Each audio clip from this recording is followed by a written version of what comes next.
Hey everyone, it is Pastor Ramona with episode 4 of Are Y'all Reading Y'all Bible? We are in an amazing sermon series called Altered at the Altar because my worship is for real. And this past week, we looked at Gideon and we looked at this place of worshiping for peace. Gideon built an altar to worship God for peace. And it's so amazing where we pick up in the story and in the life of Gideon. We would think naturally, right? We would think how we stand today that when you are talking about being called by God to do some amazing things, that everything in your life has to be perfect, your environment has to be perfect, where you sit has to be perfect, who you are has to be, you have to have so many followers, or you have to have your business has to have so much money in it, or where you are in the company, you have to be in such a seat. But where God uses Gideon shows us that if we truly just open ourselves up and say, Lord, have your way, he can use us in any space as long as we are willing, we have that faith in him, and we move forward. And so when we looked at the verses, we were in Judges chapter 6, and we focused on verses 11 through 26. And we had three big points. That we had landed on. But before we get to the points, really fast, just remember that the children of Israel, they have been going back and forth. So even though we look at the book of Judges and we can read like chapter 1, chapter 2 to chapter 6, that window of time is many years, because in that the children of Israel teeter-tottered between being obedient to God and being disobedient to God. When they were obedient to God, they had peace and rest. When they were disobedient, they were oppressed. When they were oppressed, God would raise up a judge, and the judge would deliver them, and then they would be good for a little bit, and then they would fall off. And so but when we look at the whole amount of time, there was like 160 years of peace. And then there were like 5 decades, over 5 decades of foreign oppression. And so even though we look at it, yes, they were an oppression, but it's a song that says, my good days outweigh my bad days, so I won't complain. So we see that even in their messing up, God still gave them more rest than he gave them oppression.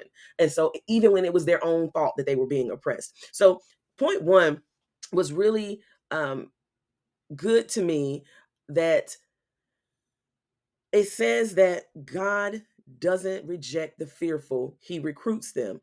And like I said, where Gideon is, he's hiding out, he's in a low place.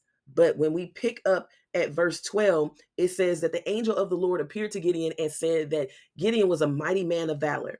Before he said anything about his situation or anything about what Gideon was wearing, it was none of that. It was, you are a mighty man of valor. And so how God comes in and tells us right away who we are in him. And now that's for us to grab a hold of. When we look at our life, when we look at how things may be going on around us, we should be able to hold on and to know that we are people of valor, mighty men of valor, a virtuous woman.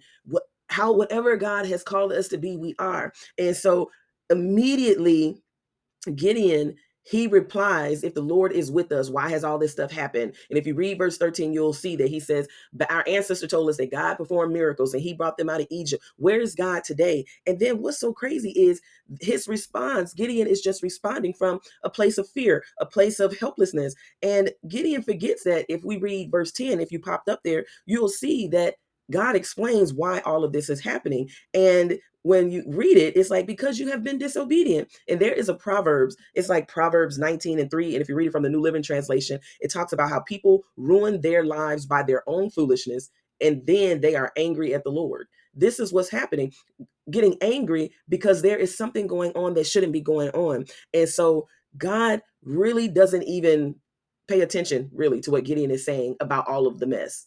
Because Gideon goes on about, um, we're not the biggest tribe. I'm not even the biggest within my tribe. And he goes through all of this, and God doesn't, God bypasses all that. The Lord just bypasses all of that. And it's not to dismiss him.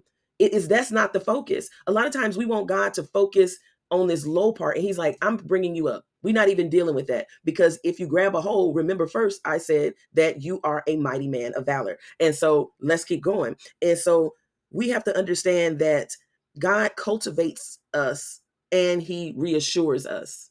And so instead of dragging down with the negative, he's going to bring us up.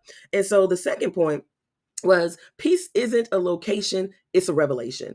Y'all, I love this Bible. And so this whole part here, when Gideon actually builds the altar, he doesn't build it because God had already won the war, but God gave him a word.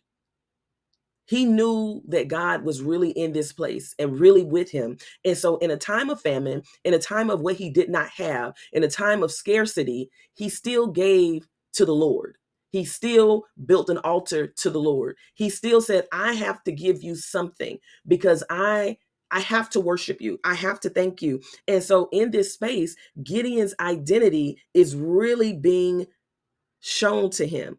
And we learned that our identity must be altered before our assignment can be activated. Before God gave him a platform, before he really sent him on the journey, like you're a mighty man of valor, you're going to defeat this army as if it was one man standing before you. Before we get to all of that, I need your identity to be altered. I don't need you to see yourself as small. I don't need you to see yourself as depressed. I don't need you to see yourself as ostracized. I don't need you to see yourself as beat down, bogged down. I don't need you to see yourself broke. I don't need you to see yourself broken. I don't need you to see these negative things that we put on ourselves. The Lord wants us to see ourselves the way that he sees us. And so that was so great because as we talking about this worshiping and the different things of the children of Israel, remember they went back and forth, back and forth.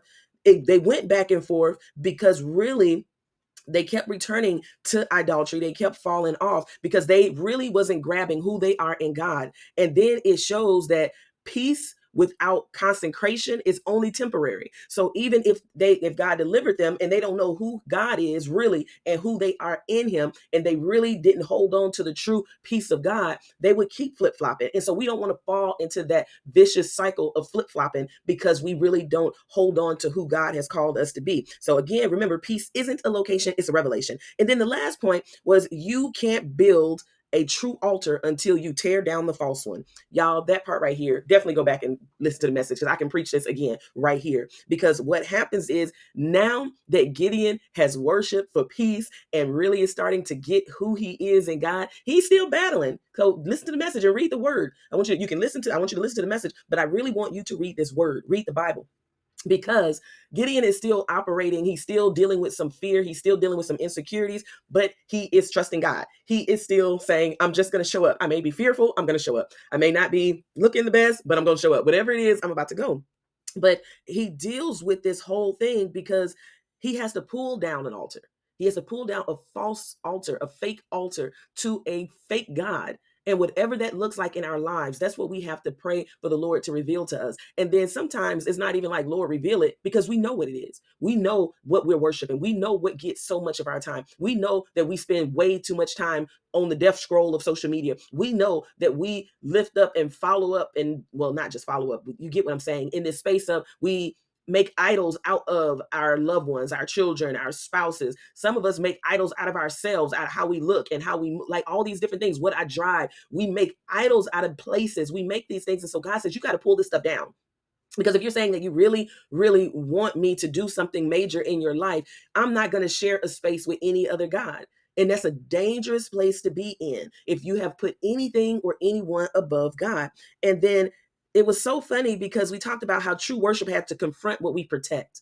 And a lot of times we will protect our sins, our mishaps, what we really don't want to let go of. If God tells us to walk away from this job and like, I cannot do that. And you know, I'm not just saying you just up and doing something. You know, deep down in your heart, you're not supposed to be on this job, this particular job. And God is telling you that you need to leave. It's bothersome on the job. You are getting every sign, every way up and down all over the place that you shouldn't be there, but you keep holding on because it's a fear base that's there. And so it becomes an idol when you're saying, God, I can't trust you.